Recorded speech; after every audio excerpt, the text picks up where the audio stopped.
So, this is what you get when you hire a reality show personality to be the leader of the free world. If you don't believe me, take a look at this. You want me to say really terrible things about Putin and then say, "Hi, Vladimir, how are we doing on the deal?" That doesn't work that way.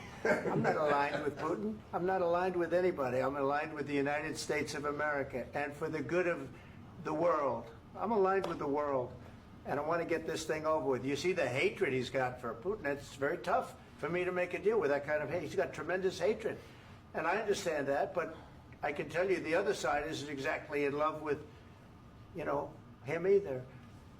So it's not a question of alignment. I'm aligned with the world. I want to get the thing set. I'm aligned with Europe. I want to see if we can get this thing done. You want me to be tough? I could be tougher than any human being you've ever seen. I'd be so tough. But you're never going to get a deal that way, so that's the way it goes. All right, one more question. Hey, I want to respond to this. So look, for 4 years in the United States of America, we had a president who stood up at press conferences and talked tough about Vladimir Putin, and then Putin invaded Ukraine and destroyed a significant chunk of the country. The path to peace and the path to prosperity is maybe engaging in diplomacy. We tried the pathway of Joe Biden of thumping our chest and pretending that the President of the United States' words mattered more than the President of the United States' actions. What makes America a good country is America engaging in diplomacy. That's what President Trump is doing. Can I ask you? Sure. Yeah? Yeah. Okay. So he occupied our parts, big parts of Ukraine, part of East and Crimea. So he occupied it on 2014. So during a lot of years, so I'm not speaking about just Biden, but those time was Obama, then President Obama, then President Trump, then President Biden, now President Trump, and God bless, now President Trump will stop him. But during 2014, nobody stopped him. He just occupied and took. He killed people. You know what the contact line? 2015. 2014. 2014 and 2014. 2014. Yeah. So I was not here. Yeah, but That's exactly right. Yes, but during 2014 till 2022, the situation the same. The people have been dying on the contact line. Nobody stopped him. You know that we had conversations with him, a lot of conversations, my bilateral conversation, and we signed with him, me, like a new president. In 2019, I signed with him the deal. I signed with him, Macron and Merkel, we signed ceasefire. Ceasefire. All of them told me that he will never go. We signed him with gas contract. Gas contract. Yes, but after that, he broken this ceasefire. He killed our people and he didn't exchange prisoners. We signed the exchange of prisoners, but he didn't do it. What kind of diplomacy, JD, you are speaking about? What do you mean? I'm talking about the kind of diplomacy that's going to end the destruction of your country. Yes, but if you Mr. President, with respect, I think it's disrespectful for you to come into the Oval Office and try to litigate this in front of the American media. Right now, you guys are going around and forcing conscripts to the front lines because you have manpower problems. You should be thanking the President for trying to bring an end to this conflict. Have you ever been to Ukraine that you say what problems we have? I have been to. Count once. I've actually watched and seen the stories, and I know what happens is you bring them on a propaganda tour, Mr. President.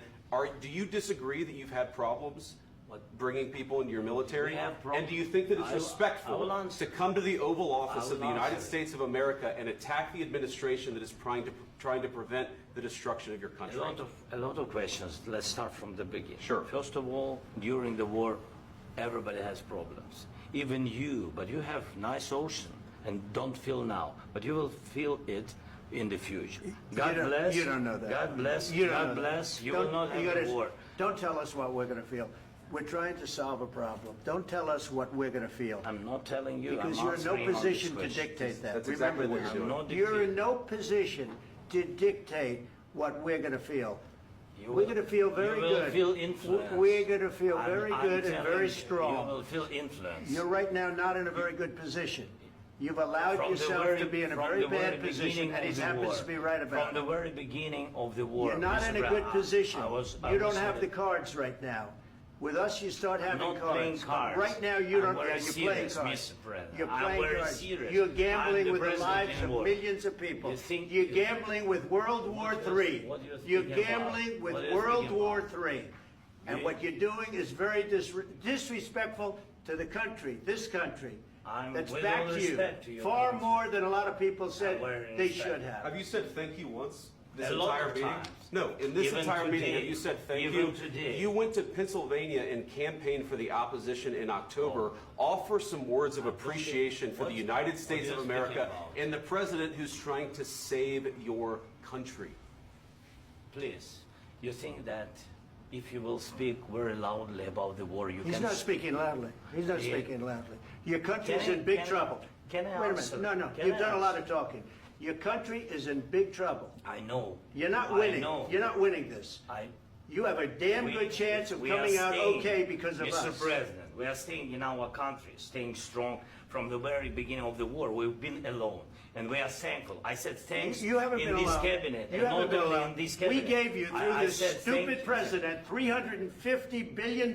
You we voted gave for you your military president. equipment, You and you voted men for are your brave, president. but they had to use our military. What about you are If speaking? you didn't have You our invited military me- equipment, you invited if me you to didn't speak. have our military equipment, this war would have been over in 2 weeks. In 3 okay? days, I heard it from Putin. In 3 days, this is something Maybe new. less. In 2 weeks, of course, yes. It's going to be a very hard thing to do business like this. I Again, tell you. just say thank you. I said a lot of times thank you to American people. Accept that there are disagreements, and let's go litigate those disagreements rather than trying to fight it out in the American media when you're wrong. We know that you're wrong. But you see, I think it's good for the American people to see what's going on. I understand, sir. I think it's I very understand. important. That's why I kept this going so long. You have to be thankful. You don't have the I'm cards. thankful. You're buried there. Your people are dying. tell you You're again, running I low know. on soldiers. Don't- Listen, don't please, you're running Mr. low on President. soldiers. It would be a damn good thing. Mr. And then President. then you tell us, I don't want a ceasefire. I don't want a ceasefire. I want to go and I want this. Look, if you could get a ceasefire right now, I tell you, you take it so the bullets stop flying and your men stop getting killed. Of course, we want to stop the war. But you're I saying said- you don't want a ceasefire. But I said to you, I want a with ceasefire. guarantees. Because you'll get a ceasefire faster than an agreement. Ask our people about ceasefire, what they think. That wasn't doesn't with matter me. for you what- that what wasn't this with me. means. It That was wasn't with with you. a guy named Biden who was not a smart person. This That is was your, with, this that is was with your Obama. president. It was your president. Excuse me. That was with Obama, who gave you sheets, and I gave you javelins. Yes. I gave you the javelins to take out all those tanks. Obama gave you sheets. In fact, the statement is Obama gave sheets and Trump gave javelins. You got to be more thankful, because let me tell you, you don't have the cards. With us, you have the cards. But without us, you don't have any cards. One more question to Mr. Vice President. I'm sorry. It's going to be a tough deal to make, Um, because the attitudes have to change. what if Russia breaks ceasefire? What if Russia breaks peace talks? What do you do then? I understand that it's a heated conversation right now. What are you but saying? what She's if asking, Russia- what if Russia Putin breaks the ceasefire? for What if anything? What if a bomb drops on your head right now? But they have Okay? broken What if they ceasefire broke it? many I don't know. They broke it with Biden because Biden, they didn't respect him. They didn't respect Obama. They respect me. But what- Let me tell you, Putin went through a hell of a lot with me. He went through a phony witch hunt where they used him and Russia. Russia.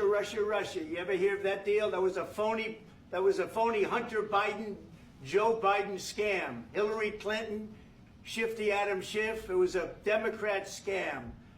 And he had to go through that. And he did go through it. We didn't end up in a war. And he went through it. He was accused of all that stuff. He had nothing to do with it. It came out of Hunter Biden's bathroom. It came out of Hunter Biden's bedroom. It was disgusting. And then they said, oh, the laptop from hell was made by Russia.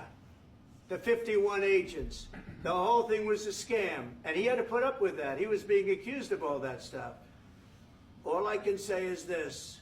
He might have broken deals with Obama and Bush, and he might have broken them with Biden. He did, maybe. Maybe he didn't. I don't know what happened.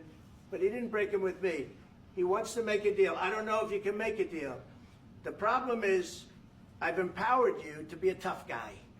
And I don't think you'd be a tough guy without the United States. And your people are very brave. But you're either going to make a deal or we're out. And if we're out, you'll fight it out. I don't think it's going to be pretty, but you'll fight it out. But you don't have the cards. But once we sign that deal, you're in a much better position. But you're not acting at all thankful. And that's not a nice thing. I'll be honest, that's not a nice thing.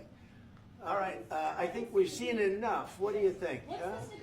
This is going to be great television, I will say that. All right, we'll see what we can do about putting it together. Thanks, sir. I know this is nice. And I need the back of this. We'll see, I don't know. Guys, come on. Wait. Hey, guys, come on.